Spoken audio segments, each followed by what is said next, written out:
ओम शांति। आज सुनते हाँ 11 जनवरी 2025 ਦੇ ਬਾਬਾ ਦੀ ਸਾਕਾਰ ਮਹਾਵਾਕ। ਬਾਬਾ ਬੋਲੇ, ਮਿੱਠੇ ਬੱਚੇ, ਯੋਗ ਅਗਨੀ ਦੇ ਸਮਾਨ ਹੈ ਜਿਸ ਵਿੱਚ ਤੁਹਾਡੇ ਪਾਪ ਜਲ ਜਾਂਦੇ ਨੇ। ਆਤਮਾ ਸਤੋ ਪ੍ਰਧਾਨ ਬਣ ਜਾਂਦੀ ਹੈ। ਇਸ ਲਈ ਇੱਕ ਬਾਪ ਦੀ ਯਾਦ ਵਿੱਚ ਰਹੋ, ਯੋਗ ਵਿੱਚ ਰਹੋ। ਪ੍ਰਸ਼ਨ ਹੈ, ਉਨ ਆਤਮਾ ਬਣਨ ਵਾਲੇ ਬੱਚਿਆਂ ਨੂੰ किस गल का बहुत बहुत ध्यान रखना है? पुन आत्मा बनन वाले बच्चों नू किस गल का बहुत बहुत ध्यान रखना है? उत्तर, पैसा दान किसनू देना है, इस गल ते पूरा ध्यान रखना है। जेकर किसी नू पैसा दिता, उसने जाके शराब आदि पीती, बुरे कर्म किते, तो उसका पाप तुहाडे उपर आ जाएगा। ਤੁਹਾਨੂੰ ਪਾਪ ਆਤਮਾਵਾਂ ਨਾਲ ਲੈਣ ਦੇਣ ਨਹੀਂ ਕਰਨੀ ਹੈ। ਇੱਥੇ ਤੁਹਾਨੂੰ ਪੁਨ ਆਤਮਾ बनना है। गीत है, ना वो हमसे जुदा होंगे, ना उल्फत दिल तो निकलेगी। ओम शांति। ਇਸ ਨੂੰ ਕਿਹਾ ਜਾਂਦਾ ਯਾਦ ਦੀ ਅੱਗ। ਯੋਗ ਅਗਨੀ ਮਾਨਾ ਯਾਦ ਦੀ ਅੱਗ। ਯੋਗ ਅਕਸ਼ਰ ਕਿਉਂ ਕਿਹਾ ਜਾਂਦਾ? ਕਿਉਂਕਿ ਯੋਗ ਮਾਨਾ ਅੱਗ। ਇਸ ਵਿੱਚ ਪਾਪ ਜਲ ਜਾਂਦੇ ਨੇ। ਇਹ ਸਿਰਫ ਤੁਸੀਂ ਬੱਚੇ ਜਾਣਦੇ ਹੋ। ਕਿਵੇਂ ਅਸੀਂ ਤਮੋ ਪ੍ਰਧਾਨ ਤੋਂ ਸਤੋ ਪ੍ਰਧਾਨ ਬਣਦੇ ਹਾਂ। ਸਤੋ ਪ੍ਰਧਾਨ ਦਾ ਅਰਥ ਹੈ ਪੁण्य ਆਤਮਾ, ਤਮੋ ਪ੍ਰਧਾਨ ਦਾ ਅਰਥ ਹੈ ਪਾਪ ਆਤਮਾ। ਕਿਹਾ ਵੀ ਜਾਂਦਾ ਇਹ ਬਹੁਤ ਪੁण्य ਆਤਮਾ ਹੈ, ਇਹ ਪਾਪ ਆਤਮਾ ਹੈ। ਇਸ ਤੋਂ ਸਿੱਧ ਹੁੰਦਾ ਹੈ ਆਤਮਾ ਹੀ ਸਤੋ ਪ੍ਰਧਾਨ ਬਣਦੀ, ਫਿਰ ਪੁਨਰ ਜਨਮ ਲੈਂਦੇ ਲੈਂਦੇ ਤਮੋ ਪ੍ਰਧਾਨ ਬਣਦੀ ਹੈ। ਇਸ ਲਈ ਇਸ ਨੂੰ ਪਾਪ ਆਤਮਾ ਕਿਹਾ ਜਾਂਦਾ ਹੈ। ਪਤਿਤ ਪਾਵਨ ਬਾਪ ਨੂੰ ਇਸ ਲਈ ਯਾਦ ਕਰਦੇ ਨੇ, ਆਓ ਆ ਕੇ ਪਾਵਨ ਆਤਮਾ ਬਣਾਓ। ਪਤਿਤ ਆਤਮਾ ਕਿਸਨੇ ਬਣਾਇਆ? ਕਿਸੇ ਨੂੰ ਪਤਾ ਨਹੀਂ। ਤੁਸੀਂ ਜਾਣਦੇ ਹੋ ਜਦੋਂ ਪਾਵਨ ਆਤਮਾ ਸੀ ਉਸਨੂੰ ਰਾਮ ਰਾਜ ਕਿਹਾ ਜਾਂਦਾ ਸੀ। ਹੁਣ ਪਤਿਤ ਆਤਮਾ ਹੈ, ਇਸ ਲਈ ਇਸ ਨੂੰ ਰਾਵਣ ਰਾਜ ਕਿਹਾ ਜਾਂਦਾ ਹੈ। ਭਾਰਤ ਹੀ ਪਤਿਤ, ਭਾਰਤ ਹੀ ਪਾਵਨ ਬਣਦਾ ਹੈ। ਬਾਪ ਆ ਕੇ ਭਾਰਤ ਨੂੰ ਪਾਵਨ ਬਣਾਉਂਦੇ ਨੇ। ਬਾਕੀ ਸਭ ਆਤਮਾਵਾਂ ਪਾਵਨ ਬਣ ਸ਼ਾਂਤੀ ਧਾਮ ਚਲੀਆਂ ਜਾਂਦੀਆਂ ਨੇ। ਹੁਣ ਹੈ ਦੁੱਖ ਧਾਮ। ਐਨੀ ਸਹਿਜ ਗੱਲ ਵੀ ਬੁੱਧੀ ਵਿੱਚ ਨਹੀਂ ਬੈਠਦੀ। ਜਦੋਂ ਦਿਲ ਤੋਂ ਸਮਝੇ ਤਾਂ ਸੱਚਾ ਬ੍ਰਾਹਮਣ ਬਣੇ। ਬ੍ਰਾਹਮਣ ਬਣੇ ਬਗੈਰ ਬਾਪ ਤੋਂ ਵਰਸਾ ਮਿਲ ਨਾ ਸਕੇ। ਹੁਣ ਇਹ ਹੈ ਸੰਗਮ ਯੁੱਗ ਦਾ ਯੱਗ। ਯੱਗ ਦੇ ਲਈ ਬ੍ਰਾਹਮਣ ਜ਼ਰੂਰ ਚਾਹੀਦੇ ਨੇ। ਹੁਣ ਤੁਸੀਂ ਬ੍ਰਾਹਮਣ ਬਣੇ ਹੋ। ਜਾਣਦੇ ਹੋ ਮ੍ਰਿਤਿੂ ਲੋਕ ਦਾ ਅੰਤਿਮ ਯੱਗ ਹੈ। ਮ੍ਰਿਤਿੂ ਲੋਕ ਵਿੱਚ ਹੀ ਯੱਗ ਹੁੰਦੇ ਨੇ। ਅਮਰ ਲੋਕ ਵਿੱਚ ਯੱਗ ਨਹੀਂ ਹੁੰਦੇ। ਭਗਤਾਂ ਦੀ ਬੁੱਧੀ ਵਿੱਚ ਇਹ ਗੱਲਾਂ ਬੈਠ ਨਾ ਸਕਣ। ਭਗਤੀ ਬਿਲਕੁਲ ਵੱਖ ਹੈ, ਗਿਆਨ ਵੱਖ ਹੈ। ਮਨੁੱਖ ਫਿਰ ਵੇਦ ਸ਼ਾਸਤਰਾਂ ਨੂੰ ਗਿਆਨ ਸਮਝ ਲੈਂਦੇ। ਜੇਕਰ ਉਹਨਾਂ ਵਿੱਚ ਗਿਆਨ ਹੁੰਦਾ ਤਾਂ ਮਨੁੱਖ ਵਾਪਸ ਚਲੇ ਜਾਂਦੇ। ਭਗਤੀ ਬਿਲਕੁਲ ਵੱਖ ਹੈ, ਗਿਆਨ ਵੱਖ ਹੈ। ਮਨੁੱਖ ਫਿਰ ਵੇਦ ਸ਼ਾਸਤਰਾਂ ਨੂੰ ਗਿਆਨ ਸਮਝ ਲੈਂਦੇ। ਜੇਕਰ ਉਹਨਾਂ ਵਿੱਚ ਗਿਆਨ ਹੁੰਦਾ ਮਨੁੱਖ ਵਾਪਸ ਚਲੇ ਜਾਂਦੇ। ਪਰ ਡਰਾਮਾ ਅਨੁਸਾਰ ਵਾਪਸ ਕੋਈ ਵੀ ਜਾਂਦਾ ਨਹੀਂ। ਬਾਬਾ ਨੇ ਸਮਝਾਇਆ, ਪਹਿਲੇ ਨੰਬਰ ਨੂੰ ਸਤੋ ਰਜੋ ਤਮੋ ਵਿੱਚ ਆਣਾ ਹੈ। ਫਿਰ ਦੂਜੇ ਕਿਵੇਂ ਸਤੋ ਦਾ ਪਾਠ ਵਜਾ ਕੇ ਵਾਪਸ ਜਾ ਸਕਦੇ ਨੇ। ਉਹਨਾਂ ਨੂੰ ਵੀ ਤਮੋ ਪ੍ਰਧਾਨ ਵਿੱਚ ਆਣਾ ਹੀ ਹੈ, ਪਾਠ ਵਜਾਣਾ ਹੀ ਹੈ। ਹਰ ਇੱਕ ਐਕਟਰ ਦੀ ਤਾਕਤ ਆਪਣੀ ਆਪਣੀ ਹੁੰਦੀ ਹੈ। ਵੱਡੇ ਵੱਡੇ ਐਕਟਰ ਕਿੰਨੇ ਨਾਮੀ ਗ੍ਰਾਮੀ ਹੁੰਦੇ ਨੇ। ਸਭ ਤੋਂ ਮੁੱਖ ਕ੍ਰੀਏਟਰ, ਡਾਇਰੈਕਟਰ, ਐਕਟਰ ਕੌਣ ਨੇ? ਹੁਣ ਤੁਸੀਂ ਸਮਝਦੇ ਹੋ। ਗੋਡ ਫਾਦਰ ਹੈ ਮੁੱਖ। ਪਿੱਛੇ ਫਿਰ ਜਗਦੰਬਾ, ਜਗਤ ਪਿਤਾ, ਜਗਤ ਦੇ ਮਾਲਿਕ, ਵਿਸ਼ਵ ਦੇ ਮਾਲਿਕ ਬੰਦੇ ਨੇ। ਉਹਨਾਂ ਦਾ ਪਾਠ ਜ਼ਰੂਰ ਉੱਚਾ ਹੈ। ਉਹਨਾਂ ਦੀ ਪਗਾਰ ਵੀ ਉੱਚੀ ਹੈ। ਪਗਾਰ ਦਿੰਦੇ ਨੇ ਬਾਪ, ਜੋ ਸਭ ਤੋਂ ਉੱਚਾ ਹੈ। ਕਹਿੰਦੇ ਨੇ ਤੁਸੀਂ ਮੈਨੂੰ ਇੰਨੀ ਮਦਦ ਕਰਦੇ ਹੋ, ਤੁਹਾਨੂੰ ਪਗਾਰ ਜ਼ਰੂਰ ਇੰਨੀ ਮਿਲੇਗੀ।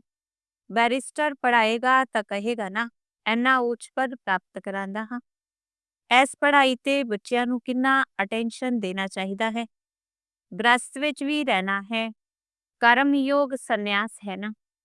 ਗ੍ਰਸਤ ਵਿਵਹਾਰ ਵਿੱਚ ਰਹਿੰਦੇ ਸਭ ਕੁਝ ਕਰਦੇ। ਬਾਪ ਤੋਂ ਵਰਸਾ ਪਾਉਣ ਦਾ ਪੁਰਸ਼ਾਰਥ ਕਰ ਸਕਦੇ ਹੋ, ਇਸ ਵਿੱਚ ਕੋਈ ਤਕਲੀਫ ਨਹੀਂ। ਕੰਮਕਾਜ ਕਰਦੇ ਸ਼੍ਰੀ ਬਾਬਾ ਦੀ ਯਾਦ ਵਿੱਚ ਰਹਿਣਾ ਹੈ। ਨੌਲੇਜ ਬੜੀ ਸਹਿਜ ਹੈ। ਗਾਉਂਦੇ ਵੀ ਨੇ, ਹੇ ਪਤਿਤ ਪਾਵਨ ਆਓ, ਆ ਕੇ ਸਾਨੂੰ ਪਾਵਨ ਬਣਾਓ। ਪਾਵਨ ਦੁਨੀਆ ਵਿੱਚ ਰਾਜਧਾਨੀ ਹੈ ਤਾਂ ਬਾਪ ਉਸ ਰਾਜਧਾਨੀ ਦਾ ਲਾਇਕ ਬਣਾਉਂਦੇ ਨੇ।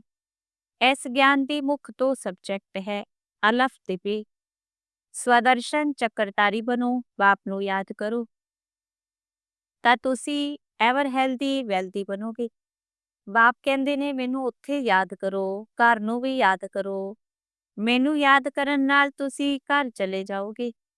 ਸਵਦਰਸ਼ਨ ਚੱਕਰਧਾਰੀ ਬਣਨ ਨਾਲ ਤੁਸੀਂ ਚੱਕਰਵਰਤੀ ਰਾਜਾ ਬਣੋਗੇ। ਇਹ ਬੁੱਧੀ ਵਿੱਚ ਚੰਗੀ ਤਰ੍ਹਾਂ ਰਹਿਣਾ ਚਾਹੀਦਾ ਹੈ।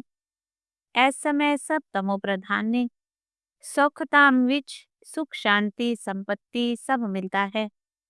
ਉੱਥੇ ਇੱਕ ਧਰਮ ਹੁੰਦਾ ਹੈ। ਹੁਣ ਦੇਖੋ ਘਰ ਘਰ ਅਸ਼ਾਂਤੀ ਹੈ। ਸਟੂਡੈਂਟ ਲੋਕ ਦੇਖੋ ਕਿੰਨੇ ਹੰਗਾਮੇ ਕਰਦੇ ਨੇ, ਆਪਣਾ ਨਿਊ ਬਲੱਡ ਦਿਖਾਉਂਦੇ ਨੇ। ਇਹ ਹੈ ਤਮੋ ਪ੍ਰਧਾਨ ਦੁਨੀਆ। ਸਤਜੁਗ ਹੈ ਨਵੀਂ ਦੁਨੀਆ। ਬਾਪ ਸੰਗਮ ਤੇ ਆਏ ਹੋਏ ਨੇ। ਮਹਾਭਾਰਤ ਲੜਾਈ ਵੀ ਸੰਗਮ ਦੀ ਹੀ ਹੈ। ਹੁਣ ਇਹ ਦੁਨੀਆ ਬਦਲਣੀ ਹੈ। ਬਾਪ ਵੀ ਕਹਿੰਦੇ ਨੇ ਮੈਂ ਨਵੀਂ ਦੁਨੀਆ ਦੀ ਸਥਾਪਨਾ ਕਰਨ ਸੰਗਮ ਤੇ ਆਂਦਾ ਹਾਂ। ਇਸ ਨੂੰ ਪੁਰਸ਼ੋਤਮ ਸੰਗਮ ਯੁੱਗ ਕਹਿੰਦੇ ਨੇ। ਪੁਰਸ਼ੋਤਮ ਮਾਸ ਪੁਰਸ਼ੋਤਮ ਸੰਵਤ ਵੀ ਮਨਾਉਂਦੇ ਨੇ, ਪਰ ਇਸ ਪੁਰਸ਼ੋਤਮ ਸੰਗਮ ਯੁੱਗ ਦਾ ਕਿਸੇ ਨੂੰ ਪਤਾ ਨਹੀਂ। ਸੰਗਮ ਤੇ ਬਾਪ ਆ ਕੇ ਤੁਹਾਨੂੰ ਹੀਰੇ ਜਿਹਾ ਬਣਾਉਂਦੇ ਨੇ। ਫਿਰ ਇਸ ਵਿੱਚ ਨੰਬਰਵਾਰ ਹੁੰਦੇ ਹੀ ਨੇ। ਹੀਰੇ ਜਿਹਾ ਰਾਜਾ ਬਣ ਜਾਂਦੇ ਨੇ, ਬਾਕੀ ਸੋਨੇ ਜਿਹੀ ਪਰਜਾ ਬਣ ਜਾਂਦੀ ਹੈ। ਬੱਚੇ ਨੇ ਜਨਮ ਲਿਆ, ਵਰਸੇ ਦਾ ਹੱਕਦਾਰ ਬਣ ਗਿਆ। ਹੁਣ ਤੁਸੀਂ ਪਾਵਨ ਦੁਨੀਆ ਦੇ ਹੱਕਦਾਰ ਬਣ ਜਾਂਦੇ ਹੋ। ਫਿਰ ਉਸ ਵਿੱਚ ਉੱਚ ਪਦ ਪਾਉਣ ਦੇ ਲਈ ਪੁਰਸ਼ਾਰਥ ਕਰਨਾ ਹੈ। ਇਸ ਸਮੇਂ ਦਾ ਤੁਹਾਡਾ ਪੁਰਸ਼ਾਰਥ ਕਲਪ ਕਲਪ ਦਾ ਪੁਰਸ਼ਾਰਥ ਹੋਵੇਗਾ। ਸਮਝਿਆ ਜਾਂਦਾ ਇਹ ਕਲਪ ਕਲਪ ਅਜਿਹਾ ਹੀ ਪੁਰਸ਼ਾਰਥ ਕਰਨਗੇ। ਇਸ ਤੋਂ ਜ਼ਿਆਦਾ ਪੁਰਸ਼ਾਰਥ ਹੋਵੇਗਾ ਨਹੀਂ। ਜਨਮ ਜਨਮਾਂਤਰ ਕਲਪ ਕਲਪਾਂਤਰ ਇਹ ਪਰਜਾ ਵਿੱਚ ਹੀ ਆਣਗੇ। ਇਹ ਸਾਹੂਕਾਰ ਪਰਜਾ ਵਿੱਚ ਦਾਸ ਦਾਸੀਆਂ ਬਣਨਗੇ। ਨੰਬਰਵਾਰ ਤਾਂ ਹੁੰਦੇ ਨੇ ਨਾ। ਪੜ੍ਹਾਈ ਦੇ ਆਧਾਰ ਤੇ ਸਭ ਪਤਾ ਲੱਗ ਜਾਂਦਾ ਹੈ। ਬਾਬਾ ਝੱਟ ਦੱਸ ਸਕਦੇ ਨੇ ਇਸ ਹਾਲਤ ਵਿੱਚ ਜੇਕਰ ਤੁਹਾਡਾ ਕੱਲ ਸਰੀਰ ਛੁੱਟ ਜਾਏ ਤਾਂ ਕੀ ਬਣੋਗੇ। ਦਿਨ ਪ੍ਰਤੀ ਦਿਨ ਟਾਈਮ ਥੋੜਾ ਹੁੰਦਾ ਜਾਂਦਾ ਹੈ। ਜੇਕਰ ਕੋਈ ਸਰੀਰ ਛੱਡੇਗਾ ਫਿਰ ਪੜ੍ਹ ਨਹੀਂ ਸਕਣਗੇ। ਹਾਂ ਥੋੜਾ ਸਿਰਫ ਬੁੱਧੀ ਵਿੱਚ ਆਏਗਾ। ਸ਼ਿਵ ਬਾਬਾ ਨੂੰ ਯਾਦ ਕਰੋਗੇ। ਜਿਵੇਂ ਛੋਟੇ ਬੱਚੇ ਨੂੰ ਤੁਸੀਂ ਯਾਦ ਕਰਾਂਦੇ ਹੋ, ਸ਼ਿਵ ਬਾਬਾ ਕਹਿੰਦਾ ਰਹਿੰਦਾ ਹੈ ਨਾ, ਉਹਨਾਂ ਨੂੰ ਵੀ ਕੁਝ ਮਿਲ ਸਕਦਾ ਹੈ। ਛੋਟਾ ਬੱਚਾ ਤਾਂ ਮਹਾਤਮਾ ਮਿਸਲ ਹੈ, ਵਿਕਾਰਾਂ ਦਾ ਪਤਾ ਹੀ ਨਹੀਂ। ਜਿੰਨਾ ਵੱਡਾ ਹੁੰਦਾ ਜਾਏਗਾ ਵਿਕਾਰਾਂ ਦਾ ਅਸਰ ਹੁੰਦਾ ਜਾਏਗਾ। ਕ੍ਰੋਧ ਹੋਏਗਾ, ਮੋਹ ਹੋਏਗਾ। ਹੁਣ ਤੁਹਾਨੂੰ ਸਮਝਾਇਆ ਜਾਂਦਾ ਹੈ ਇਸ ਦੁਨੀਆ ਵਿੱਚ ਇਹਨਾਂ ਅੱਖਾਂ ਨਾਲ ਜੋ ਕੁਝ ਦੇਖਦੇ ਹੋ ਉਸ ਤੋਂ ਮਮਤਾ ਮਿਟਾ ਦੇਣਾ ਹੈ। ਆਤਮਾ ਜਾਣਦੀ ਹੈ ਇਹ ਸਭ ਕਬਰ ਦਾਖਲ ਹੋਣੇ ਨੇ। ਤਮੋ ਪ੍ਰਧਾਨ ਚੀਜ਼ਾਂ ਨੇ। ਮਨੁੱਖ ਮਰਦੇ ਨੇ ਤਾਂ ਪੁਰਾਣੀ ਚੀਜ਼ਾਂ ਕਰਨੀ ਘੋਰ ਨੂੰ ਦੇ ਦਿੱਤੇ ਨੇ। ਬਾਪ ਵੀ ਬੇਕਦਾ ਕਰਨੀ ਘੋਰ ਹੈ, ਧੋਬੀ ਵੀ ਹੈ। ਤੁਹਾਡੇ ਤੋਂ ਲੈਂਦੇ ਕੀ ਹੈ ਤੇ ਦਿੰਦੇ ਕੀ ਨੇ। ਤੁਸੀਂ ਜੋ ਕੁਝ ਥੋੜਾ ਧਨ ਵੀ ਦਿੰਦੇ ਹੋ ਉਹ ਖਤਮ ਹੋਣਾ ਹੀ ਹੈ। ਫਿਰ ਵੀ ਬਾਪ ਕਹਿੰਦੇ ਧਨ ਰੱਖੋ ਆਪਣੇ ਕੋਲ, ਸਿਰਫ ਇਸ ਤੋਂ ਮਮਤਾ ਮਿਟਾ ਦਿਓ। ਹਿਸਾਬ ਕਿਤਾਬ ਬਾਪ ਨੂੰ ਦਿੰਦੇ ਰਹੋ, ਫਿਰ ਡਾਇਰੈਕਸ਼ਨ ਮਿਲਦੇ ਰਹਿਣਗੇ। ਤੁਹਾਡਾ ਇਹ ਕੱਖਪਨ ਜੋ ਹੈ ਯੂਨੀਵਰਸਿਟੀ ਵਿੱਚ ਹਸਪੀਟਲ ਵਿੱਚ ਹੈਲਥ ਵੈਲਥ ਦੇ ਲਈ ਲਗਾ ਦਿੰਦੇ ਨੇ। ਹਸਪੀਟਲ ਹੁੰਦੀ ਹੈ ਬਿਮਾਰ ਦੇ ਲਈ, ਯੂਨੀਵਰਸਿਟੀ ਹੁੰਦੀ ਹੈ ਪੜ੍ਹਾਉਣ ਦੇ ਲਈ। ਇਹ ਤਾਂ ਕਾਲਜ ਹਸਪੀਟਲ ਦੋਨੋਂ ਇਕੱਠੀ ਹੈ। ਇਸ ਦੇ ਲਈ ਸਿਰਫ 3 ਪੈਰ ਪ੍ਰਿਥਵੀ ਦੇ ਚਾਹੀਦੇ ਨੇ। ਬਸ ਜਿਨ੍ਹਾਂ ਕੋਲ ਹੋਰ ਕੁਝ ਨਹੀਂ ਉਹ ਸਿਰਫ 3 ਪੈਰ ਜ਼ਮੀਨ ਦੇ ਦੇਵੇ, ਉਸ ਵਿੱਚ ਕਲਾਸ ਲਗਾ ਦਿਓ। 3 ਪੈਰ ਪ੍ਰਿਥਵੀ ਦੇ ਉਹ ਤਾਂ ਸਿਰਫ ਬੈਠਣ ਦੀ ਥਾਂ ਹੋਈ ਨਾ। ਆਸਨ 3 ਪੈਰ ਦਾ ਹੀ ਹੁੰਦਾ ਹੈ। 3 ਪੈਰ ਪ੍ਰਿਥਵੀ ਤੇ ਕੋਈ ਵੀ ਆਏਗਾ ਚੰਗੀ ਤਰ੍ਹਾਂ ਸਮਝ ਕੇ ਜਾਏਗਾ। ਕੋਈ ਆਇਆ ਆਸਨ ਤੇ ਬਿਠਾਇਆ ਤੇ ਬਾਪ ਦਾ ਪਰਿਚੈ ਦਿੱਤਾ। ਬੈਜਿਸ ਵੀ ਬਹੁਤ ਬਣਵਾ ਰਹੇ ਨੇ ਸਰਵਿਸ ਦੇ ਲਈ, ਹੈ ਬਹੁਤ ਸਿੰਪਲ। ਚਿੱਤਰ ਵੀ ਬਹੁਤ ਅੱਛੇ ਨੇ, ਲਿਖਤ ਵੀ ਪੂਰੀ ਹੈ। ਇਸ ਨਾਲ ਤੁਹਾਡੀ ਬਹੁਤ ਸਰਵਿਸ ਹੋਵੇਗੀ। ਦਿਨ ਪ੍ਰਤੀ ਦਿਨ ਜਿੰਨੀਆਂ ਆਫਤਾਂ ਆਉਂਦੀਆਂ ਰਹਿਣਗੀਆਂ, ਮਨੁੱਖਾਂ ਨੂੰ ਵੀ ਵੈਰਾਗ ਆਏਗਾ, ਬਾਪ ਨੂੰ ਯਾਦ ਕਰਨ ਲੱਗ ਪੈਣਗੇ। ਅਸੀਂ ਆਤਮਾ ਅਵਿਨਾਸ਼ੀ ਹਾਂ। ਆਪਣੇ ਅਵਿਨਾਸ਼ੀ ਬਾਪ ਨੂੰ ਯਾਦ ਕਰੀਏ।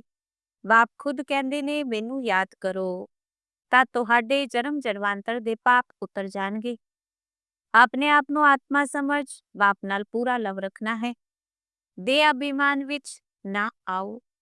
ਹਾਂ, ਬਾਹਰ ਦਾ ਪਿਆਰ ਭਲੇ ਬੱਚੇ ਆਦਿ ਨਾਲ ਰੱਖੋ, ਪਰ ਆਤਮਾ ਦਾ ਸੱਚਾ ਪਿਆਰ ਰੂਹਾਨੀ ਬਾਪ ਨਾਲ ਹੋਵੇ।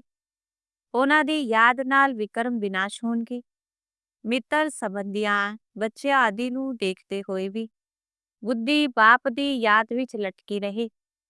ਤੁਸੀਂ ਬੱਚੇ ਜਿਵੇਂ ਯਾਦ ਦੀ ਫਾਂਸੀ ਤੇ ਲਟਕੇ ਹੋਏ ਹੋ। ਆਤਮਾ ਨੂੰ ਆਪਣੇ ਬਾਪ ਪਰਮ ਪਿਤਾ ਪਰਮਾਤਮਾ ਨੂੰ ਯਾਦ ਕਰਨਾ ਹੈ। ਬੁੱਧੀ ਉੱਪਰ ਲਟਕੀ ਰਹੇ। ਬਾਪ ਦਾ ਘਰ ਵੀ ਉੱਪਰ ਹੈ ਨਾ। ਮੂਲ ਵਤਨ ਸੁਖਮ ਵਤਨ, ਇਹ ਹੈ ਸਥੂਲ ਵਤਨ। ਹੁਣ ਵਾਪਿਸ ਘਰ ਜਾਣਾ ਹੈ। ਹੁਣ ਤੁਹਾਡੀ ਮੁਸਾਫਰੀ ਪੂਰੀ ਹੋਈ। ਤੁਸੀਂ ਮੁਸਾਫਰੀ ਤੋਂ ਵਾਪਿਸ ਜਾ ਰਹੇ ਹੋ। ਆਪਣਾ ਘਰ ਕਿੰਨਾ ਪਿਆਰਾ ਲੱਗਦਾ ਹੈ। ਉਹ ਹੈ ਬੇਅਦ ਦਾ ਘਰ। ਵਾਪਿਸ ਆਪਣੇ ਘਰ ਜਾਣਾ ਹੈ। ਮਨੁੱਖ ਭਗਤੀ ਕਰਦੇ ਨੇ ਘਰ ਜਾਣ ਦੇ ਲਈ। ਗਿਆਨ ਪੂਰਾ ਨਹੀਂ ਤਾਂ ਘਰ ਵਾਪਿਸ ਜਾ ਨਹੀਂ ਸਕਦੇ। ਭਗਵਾਨ ਕੋਲ ਜਾਣ ਦੇ ਲਈ, ਨਿਰਵਾਣ ਧਾਮ ਜਾਣ ਦੇ ਲਈ ਕਿੰਨੀਆਂ ਤੀਰਥ ਯਾਤਰਾ ਆਦਿ ਕਰਦੇ ਨੇ, ਮਿਹਨਤ ਕਰਦੇ ਨੇ। ਸੰਨਿਆਸੀ ਲੋਕ ਸਿਰਫ ਸ਼ਾਂਤੀ ਦਾ ਰਸਤਾ ਦੱਸਦੇ ਨੇ। ਸੁੱਖ ਧਾਮ ਨੂੰ ਕੋਈ ਜਾਣਦਾ ਨਹੀਂ। ਸੁੱਖ ਧਾਮ ਦਾ ਰਸਤਾ ਸਿਰਫ ਬਾਪ ਹੀ ਦੱਸਦੇ ਨੇ। ਪਹਿਲੇ ਜ਼ਰੂਰ ਨਿਰਵਾਣ ਧਾਮ ਵਾਨਪ੍ਰਸਥ ਵਿੱਚ ਜਾਣਾ ਹੈ, ਜਿਸ ਨੂੰ ਬ੍ਰਹਮਾਂਡ ਵੀ ਕਹਿੰਦੇ ਨੇ। ਉਹ ਫਿਰ ਬ੍ਰਹਮ ਨੂੰ ਈਸ਼ਵਰ ਸਮਝ ਬੈਠੇ ਨੇ। ਅਸੀਂ ਆਤਮਾ ਬਿੰਦੀ ਹਾਂ। ਸਾਡੇ ਰਹਿਣ ਦਾ ਸਥਾਨ ਹੈ ਬ੍ਰਹਮਾਂਡ। ਤੁਹਾਡੀ ਵੀ ਪੂਜਾ ਤਾਂ ਹੁੰਦੀ ਹੈ ਨਾ। ਹੁਣ ਬਿੰਦੀ ਦੀ ਪੂਜਾ ਕੀ ਕਰਨਗੇ? ਜਦੋਂ ਪੂਜਾ ਕਰਦੇ ਨੇ ਤਾਂ ਸਾਲੀਗ੍ਰਾਮ ਬਣਾ ਕੇ ਇੱਕ ਇੱਕ ਆਤਮਾ ਨੂੰ ਪੂਜਦੇ ਨੇ। ਬਿੰਦੀ ਦੀ ਪੂਜਾ ਕਿਵੇਂ ਹੋਵੇ, ਇਸ ਲਈ ਵੱਡੇ ਵੱਡੇ ਬਣਾਉਂਦੇ ਨੇ। ਬਾਪ ਨੂੰ ਆਪਣਾ ਸਰੀਰ ਤਾਂ ਹੈ ਨਹੀਂ। ਇਹ ਸਭ ਗੱਲਾਂ ਹੁਣ ਤੁਸੀਂ ਜਾਣਦੇ ਹੋ। ਚਿੱਤਰਾਂ ਵਿੱਚ ਤੁਹਾਨੂੰ ਵੱਡਾ ਰੂਪ ਦਿਖਾਣਾ ਪਵੇ। ਬਿੰਦੀ ਵੀ ਕਿਵੇਂ ਸਮਝਣਗੇ? ਉਹ ਪੜਾਣਾ ਚਾਹੀਦਾ ਹੈ ਸਟਾਰ। ਐਵੇਂ ਬਹੁਤ ਤਿਲਕ ਵੀ ਮਾਤਾਵਾਂ ਲਗਾਉਂਦੀਆਂ ਨੇ। ਤਿਆਰ ਮਿਲਦੇ ਨੇ ਸਫੇਦ ਰੰਗ ਦੇ। ਆਤਮਾ ਵੀ ਸਫੇਦ ਹੁੰਦੀ ਹੈ ਨਾ। ਸਟਾਰ ਮਿਸਲ, ਇਹ ਵੀ ਇੱਕ ਨਿਸ਼ਾਨੀ ਹੈ। ਪ੍ਰਗਟੀ ਵਿੱਚ ਆਤਮਾ ਰਹਿੰਦੀ ਹੈ। ਬਾਕੀ ਅਰਥ ਦਾ ਕਿਸੇ ਨੂੰ ਪਤਾ ਨਹੀਂ। ਇਹ ਬਾਪ ਸਮਝਾਉਂਦੇ ਨਹੀਂ। ਐਨੀ ਛੋਟੀ ਆਤਮਾ ਵਿੱਚ ਕਿੰਨਾ ਗਿਆਨ ਹੈ। ਐਨੇ ਬੌਂਬਸ ਆਦਿ ਬਣਾਉਂਦੇ ਰਹਿੰਦੇ ਨੇ, ਵਟਰ ਹੈ। ਆਤਮਾ ਵਿੱਚ ਇੰਨਾ ਪਾਠ ਭਰਿਆ ਹੋਇਆ ਹੈ। ਇਹ ਬੜੀਆਂ ਗਹਿਰੀਆਂ ਗੱਲਾਂ ਨੇ। ਐਨੀ ਛੋਟੀ ਆਤਮਾ ਸਰੀਰ ਤੋਂ ਕਿੰਨੇ ਕੰਮ ਕਰਦੀ ਹੈ। ਆਤਮਾ ਅਵਿਨਾਸ਼ੀ ਹੈ। ਉਸਦਾ ਪਾਠ ਕਦੇ ਵਿਨਾਸ਼ ਨਹੀਂ ਹੁੰਦਾ, ਨਾ ਐਕਟ ਬਦਲਦੀ ਹੈ। ਹੁਣ ਬਹੁਤ ਵੱਡਾ ਝਾੜ ਹੈ। ਸਾਜੂਗ ਵਿੱਚ ਕਿੰਨਾ ਛੋਟਾ ਝਾੜ ਹੁੰਦਾ ਹੈ, ਪੁਰਾਣਾ ਹੁੰਦਾ ਨਹੀਂ। ਮਿੱਠੇ ਛੋਟੇ ਝਾੜ ਦਾ ਕਲਮ ਹੁਣ ਲੱਗ ਰਿਹਾ ਹੈ। ਤੁਸੀਂ ਪਤਿਤ ਬਣੇ, ਹੁਣ ਪਾਵਨ ਬਣ ਰਹੇ ਹੋ। ਛੋਟੀ ਜੀ ਆਤਮਾ ਵਿੱਚ ਕਿੰਨਾ ਵੱਡਾ ਪਾਠ ਹੈ। ਕੁਦਰਤ ਹੈ ਨਾ। ਅਵਿਨਾਸ਼ੀ ਪਾਠ ਚੱਲਦਾ ਰਹਿੰਦਾ ਹੈ, ਕਦੇ ਬੰਦ ਨਹੀਂ ਹੁੰਦਾ। ਅਵਿਨਾਸ਼ੀ ਚੀਜ਼ ਹੈ। ਉਸ ਵਿੱਚ ਅਵਿਨਾਸ਼ੀ ਪਾਠ ਭਰਿਆ ਹੋਇਆ ਹੈ, ਵੰਡਰ ਹੈ ਨਾ। ਬਾਪ ਸਮਝਾਉਂਦੇ ਨੇ, ਬੱਚੇ ਦੇਹੀ ਅਭਿਮਾਨੀ ਬਣਨਾ ਹੈ। ਆਪਣੇ ਆਪ ਨੂੰ ਆਤਮਾ ਸਮਝ ਮੁਝ ਬਾਪ ਨੂੰ ਯਾਦ ਕਰੋ। ਇਸ ਵਿੱਚ ਹੈ ਸਾਰੀ ਮਿਹਨਤ। ਜ਼ਿਆਦਾ ਪਾਠ ਤੁਹਾਡਾ ਹੈ। ਬਾਬਾ ਦਾ ਪਾਠ ਐਨਾ ਨਹੀਂ ਜਿੰਨਾ ਤੁਹਾਡਾ। ਬਾਪ ਕਹਿੰਦੇ ਨੇ, ਤੁਸੀਂ ਸਵਰਗ ਵਿੱਚ ਸੁਖੀ ਬਣ ਜਾਂਦੇ ਹੋ। ਮੈਂ ਵਿਸ਼ਰਾਮ ਵਿੱਚ ਬੈਠ ਜਾਂਦਾ ਹਾਂ। ਮੇਰਾ ਕੋਈ ਪਾਠ ਨਹੀਂ। ਇਸ ਸਮੇਂ ਇੰਨੀ ਸਰਵਿਸ ਕਰਦਾ ਹਾਂ। ਇਹ ਨੌਲੇਜ ਇੰਨੀ ਵੰਡਰਫੁਲ ਹੈ, ਤੁਹਾਡੇ ਸਿਵਾਏ ਕੋਈ ਨਹੀਂ ਜਾਣਦਾ। ਬਾਪ ਦੀ ਯਾਦ ਵਿੱਚ ਰਹਿਣ ਵਿਗਰ ਧਾਰਨਾ ਵੀ ਨਹੀਂ ਹੋਏਗੀ। ਖਾਣ ਪਾਨ ਆਦਿ ਦਾ ਫਰਕ ਪੈਣ ਨਾਲ ਧਾਰਨਾ ਵਿੱਚ ਫਰਕ ਪੈ ਜਾਂਦਾ ਹੈ ਨਾ। ਇਸ ਵਿੱਚ ਪਿਓਰਿਟੀ ਬਹੁਤ ਚੰਗੀ ਚਾਹੀਦੀ ਹੈ। ਬਾਪ ਨੂੰ ਯਾਦ ਕਰਨਾ ਬਹੁਤ ਸਹਿਜ ਹੈ। ਬਾਪ ਨੂੰ ਯਾਦ ਕਰਨਾ ਹੈ, ਵਰਸਾ ਪਾਣਾ ਹੈ। ਇਸ ਲਈ ਬਾਬਾ ਨੇ ਕਿਹਾ ਸੀ, ਤੁਸੀਂ ਆਪਣੇ ਕੋਲ ਚਿੱਤਰ ਜ਼ਰੂਰ ਰੱਖੋ। ਯੋਗ ਦਾ ਵਰਸੇ ਦਾ ਚਿੱਤਰ ਬਣਾਓ ਤਾਂ ਨਸ਼ਾ ਰਹੇਗਾ। ਅਸੀਂ ਬ੍ਰਾਹਮਣ ਸੋ ਦੇਵਤਾ ਬਣ ਰਹੇ ਹਾਂ, ਫਿਰ ਅਸੀਂ ਦੇਵਤਾ ਸੋ ਸ਼ਤਰੀਆ ਬਣਾਂਗੇ। ਬ੍ਰਾਹਮਣ ਹੈ ਪੁਰਸ਼ੋਤਮ ਸੰਗਮ ਯੁਗੀ। ਤੁਸੀਂ ਪੁਰਸ਼ੋਤਮ ਬੰਦੇ ਹੋ ਨਾ। ਮਨੁੱਖਾਂ ਨੂੰ ਇਹ ਗੱਲਾਂ ਬੁੱਧੀ ਵਿੱਚ ਬਿਠਾਉਣ ਦੇ ਲਈ ਕਿੰਨੀ ਮਿਹਨਤ ਕਰਨੀ ਪੈਂਦੀ ਹੈ। ਦਿਨ ਪ੍ਰਤੀ ਦਿਨ ਜਿੰਨੀ ਨੌਲੇਜ ਨੂੰ ਸਮਝਦੇ ਜਾਂਦੇ ਨੇ, ਖੁਸ਼ੀ ਵੀ ਵੱਧਦੀ ਜਾਂਦੀ ਹੈ। ਤੁਸੀਂ ਬੱਚੇ ਜਾਣਦੇ ਹੋ, ਬਾਬਾ ਸਾਡਾ ਬਹੁਤ ਕਲਿਆਣ ਕਰਦੇ ਨੇ। ਕਲਪ ਕਲਪ ਸਾਡੀ ਚੜ੍ਹਦੀ ਕਲਾ ਹੁੰਦੀ ਹੈ। ਇੱਥੇ ਰਹਿੰਦੇ ਸਰੀਰ ਨਿਰਵਾਹ ਅਰਥ ਸਭ ਕੁਝ ਕਰਨਾ ਪੈਂਦਾ ਹੈ। ਬੁੱਧੀ ਵਿੱਚ ਰਹੇ ਅਸੀਂ ਸ਼ਿਵ ਬਾਬਾ ਦੇ ਭੰਡਾਰੇ ਤੋਂ ਖਾਂਦੇ ਹਾਂ। ਸ਼ਿਵ ਬਾਬਾ ਨੂੰ ਯਾਦ ਕਰਦੇ ਰਹੋਗੇ, ਕਾਲ ਕੰਟਕ ਸਭ ਦੂਰ ਹੋ ਜਾਣਗੇ। ਫਿਰ ਇਹ ਪੁਰਾਣਾ ਸਰੀਰ ਛੋੜ ਚਲੇ ਜਾਓਗੇ। ਬੱਚੇ ਸਮਝਦੇ ਨੇ, ਬਾਬਾ ਕੁਝ ਵੀ ਲੈਂਦੇ ਨਹੀਂ, ਉਹ ਤਾਂ ਦਾਤਾ ਹੈ। ਬਾਪ ਕਹਿੰਦੇ ਨੇ ਸਾਡੀ ਸ਼੍ਰੀਮਤ ਤੇ ਚੱਲੋ। ਤੁਹਾਨੂੰ ਪੈਸੇ ਦਾ ਦਾਨ ਕਿਸ ਨੂੰ ਕਰਨਾ ਹੈ, ਇਸ ਗੱਲ ਤੇ ਪੂਰਾ ਧਿਆਨ ਦੇਣਾ ਹੈ। ਜੇਕਰ ਕਿਸੇ ਨੂੰ ਪੈਸਾ ਦਿੱਤਾ, ਉਸਨੇ ਜਾ ਕੇ ਸ਼ਰਾਬ ਆਦਿ ਪੀਤੀ, ਬੁਰੇ ਕੰਮ ਕੀਤੇ, ਉਸ ਦਾ ਪਾਪ ਤੁਹਾਡੇ ਉੱਪਰ ਆ ਜਾਏਗਾ। ਪਾਪ ਆਤਮਾਵਾਂ ਨਾਲ ਲੈਣ ਦੇਣ ਕਰਦੇ ਕਰਦੇ ਪਾਪਾਤਮਾ ਬਣ ਜਾਂਦੇ ਨੇ। ਕਿੰਨਾ ਫਰਕ ਹੈ। ਪਾਪਾਤਮਾ ਤੋਂ ਲੈਣ ਦੇਣ ਕਰ ਪਾਪਾਤਮਾ ਬਣ ਜਾਂਦੀ ਹੈ। ਇੱਥੇ ਤਾਂ ਤੁਹਾਨੂੰ ਪੁਨਾਤਮਾ ਬਣਨਾ ਹੈ। ਇਸ ਲਈ ਪਾਪਾਤਮਾਵਾਂ ਨਾਲ ਲੈਣ ਦੇਣ ਨਹੀਂ ਕਰਨੀ ਹੈ। ਬਾਪ ਕਹਿੰਦੇ ਨੇ ਕਿਸੇ ਨੂੰ ਵੀ ਦੁੱਖ ਨਹੀਂ ਦੇਣਾ, ਕਿਸੇ ਵਿੱਚ ਵੀ ਮੋਹ ਨਹੀਂ ਰੱਖਣਾ। ਬਾਪ ਵੀ ਸੈਕਰੀਨ ਬਣ ਕੇ ਆਂਦੇ ਨੇ, ਪੁਰਾਣਾ ਕੱਖਪਨ ਲੈਂਦੇ ਨੇ। ਦਿੰਦੇ ਦੇਖੋ ਕਿੰਨਾ ਵੱਡਾ ਵਿਆਜ ਹੈ, ਬੜਾ ਭਾਰੀ ਵਿਆਜ ਮਿਲਦਾ ਹੈ। ਕਿੰਨਾ ਭੋਲਾ ਹੈ, 2 ਮੁੱਠੀ ਦੇ ਬਦਲੇ ਮਹਿਲ ਦੇ ਦਿੰਦੇ ਨੇ। ਅੱਛਾ ਮਿੱਠੇ ਮਿੱਠੇ ਸਿਕਿਲ ਦੇ ਬੱਚਿਆਂ ਪ੍ਰਤੀ ਮਾਤਾ ਪਿਤਾ ਬਾਪ ਦਾਦਾ ਦਾ ਯਾਦ ਪਿਆਰ ਤੇ ਗੁੱਡ ਮਾਰਨਿੰਗ। ਰੂਹਾਨੀ ਬਾਪ ਦੀ ਰੂਹਾਨੀ ਬੱਚਿਆਂ ਨੂੰ ਨਮਸਤੇ। ਰੂਹਾਨੀ ਬੱਚਿਆਂ ਦੀ ਰੂਹਾਨੀ ਬਾਪ ਦਾਦਾ ਨੂੰ ਨਮਸਤੇ ਨਮਸਤੇ ਨਮਸਤੇ ਜੀ।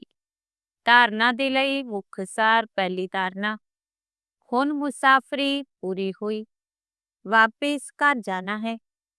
ਇਸ ਲਈ ਇਸ ਪੁਰਾਣੀ ਦੁਨੀਆ ਤੋਂ ਬੇਹੱਦ ਦਾ ਵੈਰਾਗ ਰੱਖ ਬੁੱਧੀ ਯੋਗ ਬਾਪ ਦੀ ਯਾਦ ਵਿੱਚ ਉੱਪਰ ਲਟਕਾਣਾ ਹੈ। ਦੂਜਾ, ਸੰਗਮ ਯੁਗ ਤੇ ਬਾਪ ਨੇ ਜੋ ਯੱਗ ਰਚਿਆ ਹੈ, ਇਸ ਯੱਗ ਦੀ ਸੰਭਾਲ ਕਰਨ ਦੇ ਲਈ ਸੱਚਾ ਪਵਿੱਤਰ ਬ੍ਰਾਹਮਣ ਬਣਨਾ ਹੈ।